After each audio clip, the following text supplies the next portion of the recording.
Il-kap tal-Oppożizzjoni Bernard Grech mar jindirizza konferenza tal-aħbarijiet wara il-pubblikazzjoni tar-rapport tal-Awditur Ġenerali fuq il-konċessjoni tal-isptarijiet minflok mar fil-Parlament biex jiddibatti dan ir-rapport fuq talba tal-Gvern. Fl-istess binja tal-Parlament, Bernard Grech spiċċa imeri dak li qal l-Awditur Ġenerali u qal li l-Gvern ħallas iżjed minn 400 miljun euro lil Vitals Global Healthcare u Stewart Healthcare, meta fil-fatt ir-rapport tal-Awditur Ġenerali mhux biss giddeb lill-kap tal-Oppożizzjoni iżda juri biċ-ċar li l-Gvern ħallas f'pagi tal-ħaddiema fl-isptarijiet in kwistjoni kważi in-nofs ta' dak li jingħata lil Vitals u l-Stewart. Fil-fatt kienu aktar minn 188 miljun euro li ngħataw f'pagi għal servizzi tas-saħħa.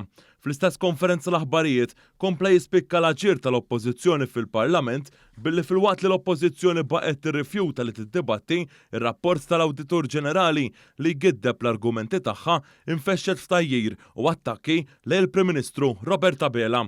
Fil-fatt, il-kap tal-Oppożizzjoni Bernard Grech ftaħar biss li huwa fetaħ denunzja biex jitfa' lill-Prim Ministru il-ħabs. Intant, il-kap tal-Oppożizzjoni imbagħad mar fil-Parlament u rid iqum jitkellem wara li tkellem il-Prim Ministru, anke jekk l-ewwel fixkel kemm felaħ. Spikkaw l-attakki tiegħu u li jrid jgħid tiegħu biss. Ħanejdilkom jien.